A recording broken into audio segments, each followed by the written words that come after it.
The girl was God's idea. I don't know if you knew that, but the girl was definitely on God's heart and she was his idea. And our mission here at Tiaras is actually to her stats, rewrite her stats in the area of teen suicide, self-worth, teen pregnancy, self-harm. We know that the second highest cause of death today in our teen girls is suicide. And we always want to keep that in the forefront because she is God's idea and she's very special to God. And tonight I have the privilege of having girl talk with one of my favorite hearts on the planet. She is for the girl. She is a girl herself, a daughter of a king, a wife, a mom, a pastor, an author, an entrepreneur, a director for a nonprofit which is called Clothe the Girl. They're actually on mission starting tomorrow in DR. And she's also the founder of Her Academy, which I love the heart behind it. And I want every girl that's watching this, whether it's live on Instagram or on YouTube at a later date, to know that that exists. So I'm going to ask Vanessa. She's here joining us tonight live. Vanessa Gracia Cruz. We're so honored with us. As she joins us here, we make technology happen. We connect our hearts. Hi, There she is. Oh my goodness. Vanessa, thank you so much for joining us here on TiarasGirls Live. We are so honored to have you. We know that you are for the girl.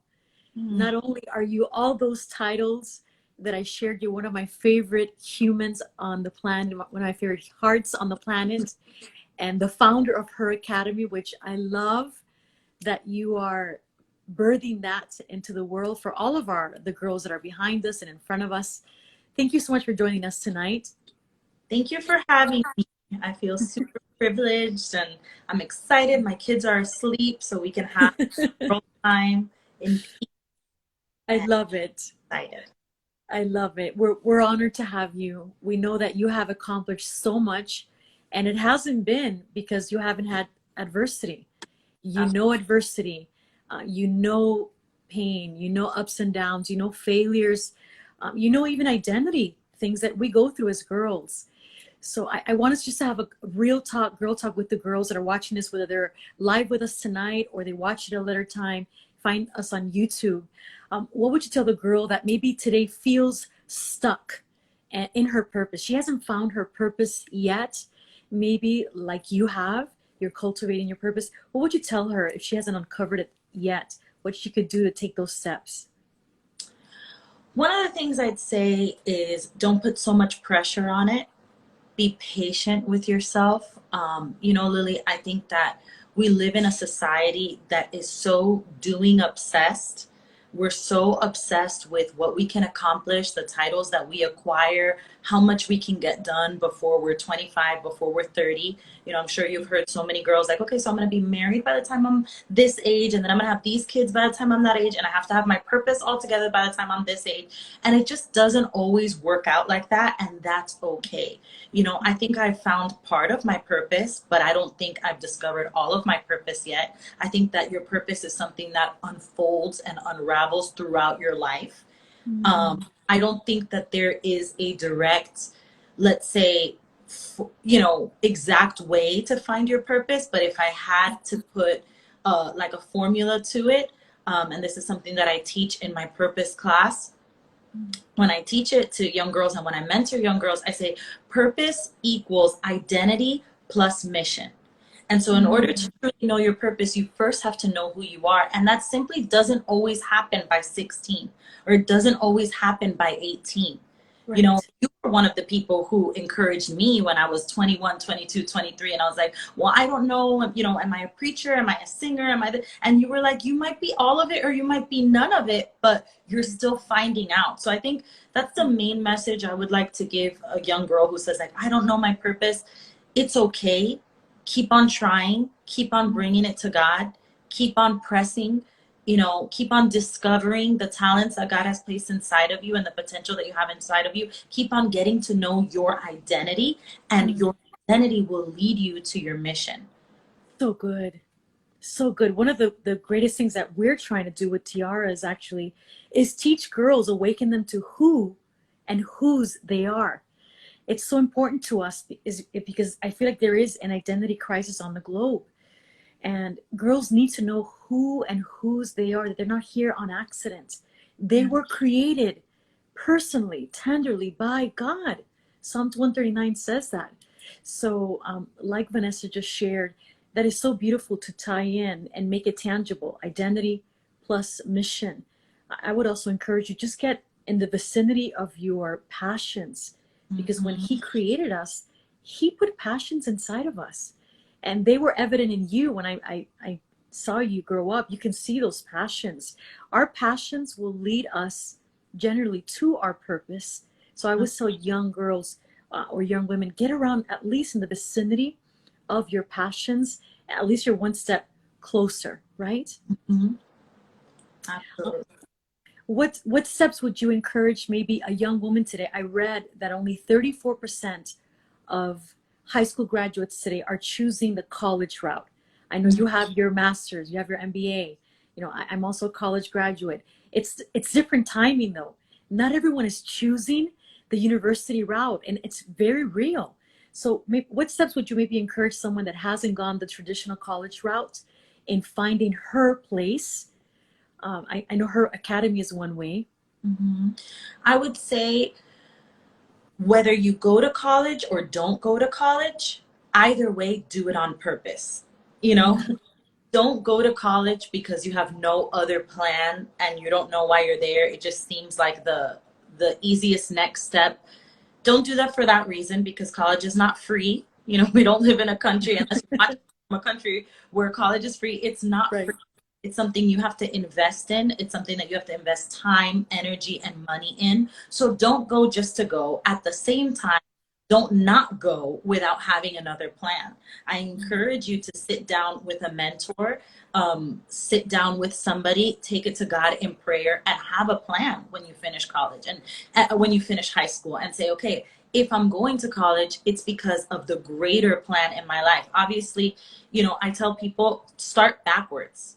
Where do you want to be in 10 years? Where do you want to be in 20 years? Does college go with that? If you want to be a doctor, there is no way that not going to college is going to work out for you if you want to reach that dream. At the same Right. time, there are alternate paths where the traditional college route is not 100% necessary. But either way, do it on purpose. You know, if what you want to be is an entrepreneur, ask yourself, how am I going to get there? You know, first know where you want to go, know your destination, know what the end goal is. And I tell girls, you don't need to know the end goal of your entire life. You know, you don't need to know where you're going to be when you're 80, but at least know, what are you trying to accomplish right now? Again, if what you're trying to accomplish is becoming a doctor, school is in the cards for you, or it's not going to happen. If Right. what you're trying to accomplish is starting an online business, there is a possibility you can try doing that other ways without going to traditional school. And also something that, you know, not all parents will agree with me on this one, but so I'm sorry if any parents are watching, but you don't have to be 18 years old to go to college. You don't have to be 19 years old to go to college. I think that we kind of pigeonhole people by doing that, and we say, you know, you go to college right now, or if not, you're never going to go. It's true, you might not have time in the future, but realistically, if you don't see that 100% in your plans and you want to try to reach your goals another way, that's okay. You know, everybody has their own path that they're going to make and that they're going to forge. Just do it on purpose and do it intentionally. Do it on purpose. I love that, because tomorrow is not promised.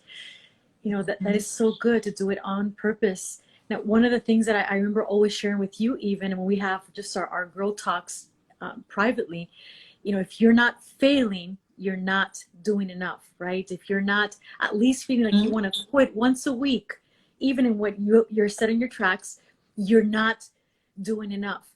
What would you tell, maybe what has been your greatest failure that you could share, and maybe a lesson that you learned from failures? Because I believe failures are necessary to grow. Mhm. Failures are necessary to even find our purpose and to find our place in this world. They make us stronger, right? So could you maybe share just one of your greatest failures, and what lesson you learned from that? Absolutely. And You know, I love that you say that because we all fail all the time. And so many people are afraid to fail, or so many people will look at a Lily or they'll look at a Vanessa and say, they never fail. You know, they've had it all together from the jump, and that's just not the case. We're failing weekly, we're failing daily, we're figuring out things that we need to change and get better. And so that happens all the time for me, you know, in case anybody thought that it didn't.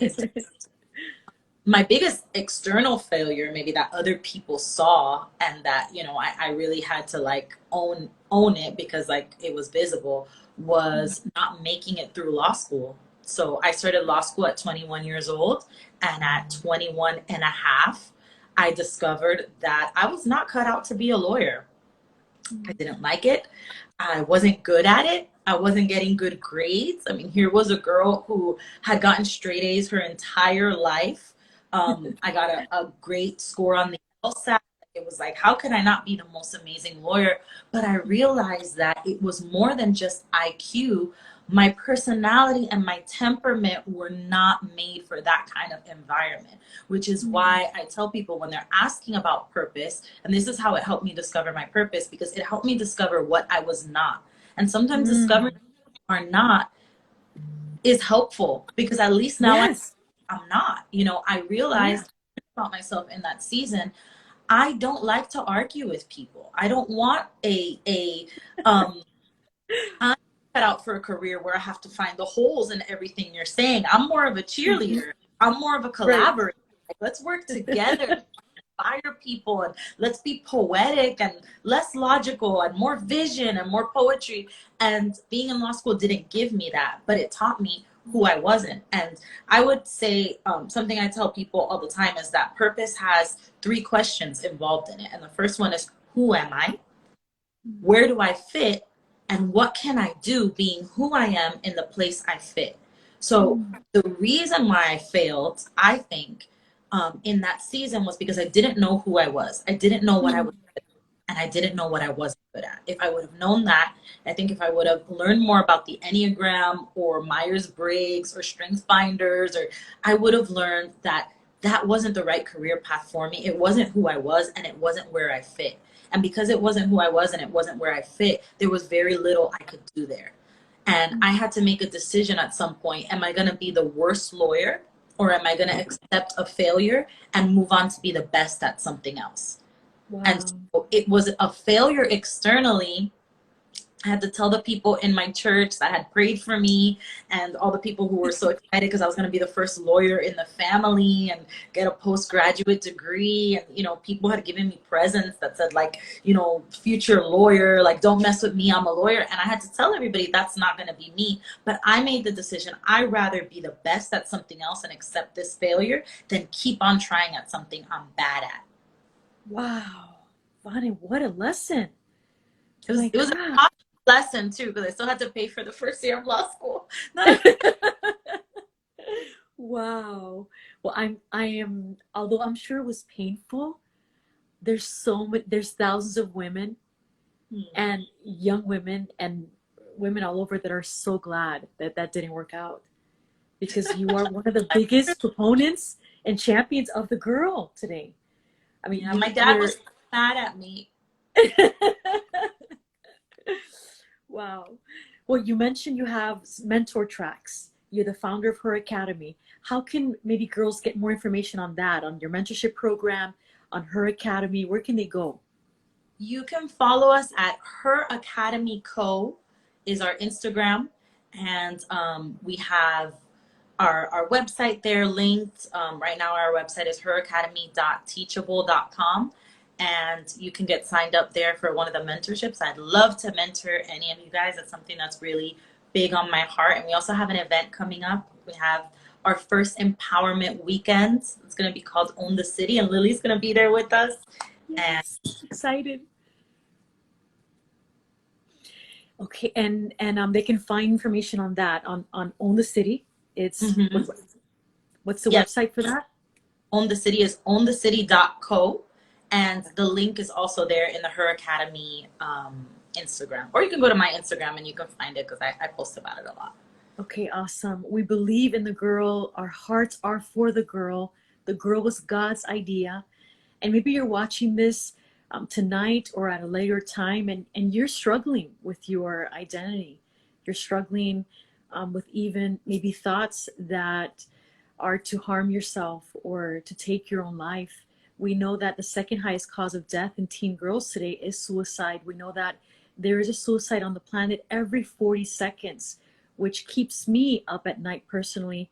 There are many nights that from 1 to 3, 1 to 4, that's when God just pushes me or wakes me up to pray for these hearts that are maybe struggling or thinking of suicide. It's my greatest burden. What would you tell maybe Vanessa, the girl that has endured loss like you have? I know that you have endured loss. You've gone through grief. You've lost your mom, which is the most precious person on earth that God gives us. The closest resemblance, I believe, to God's heart is our moms. What would you maybe tell that girl that's struggling as she's watching this, either on her identity or just a word of encouragement? You know, the word of God says in Galatians 6:9, it says, never get tired of doing what is good, because in the right time you will receive the right harvest. And Yes. so if there's anyone out there that just feels like, man, I try and I try and I'm not getting anything good, don't get tired, because you don't know when that moment is going to be. You don't know when that light bulb, aha moment where you make a difference in somebody's life, where you make a difference in your own life, where things begin to change, where things turn around. It can be at the drop of a hat, and you don't know when it's going to be. And, you know, Lily, I've never tried to take my life, or I've never experienced that specifically. But I believe that the reason why I never experienced that is because my mom broke that chain. She broke that generational curse for me, because when my mom was 8 years old, she began hearing voices, and there's even videos on YouTube from when she was still alive that she told her story. My mom at 8 years old began to hear voices that would tell her, just jump out the window. She lived in an abusive home. They didn't have a lot of money. She had gone through a lot. She was a fatherless girl. You know, you're always speaking to the fatherless girl. That was my mom. And 8 years old, she started hearing voices saying, just jump. Just jump. Your mom would be better off. Everyone would be better off, one less mouth to feed. And she had suicidal thoughts from the time that she was 8 to the time that she was 16. And at 16, she attempted to take her life, and she swallowed bottles of pills, not knowing that less than 6 months later, she would meet my father, who was the person who introduced her to Christ, who would also become the person who married, you know, the man of her life. They would come together to the United States. They would form the church that now is Segadores de Vida.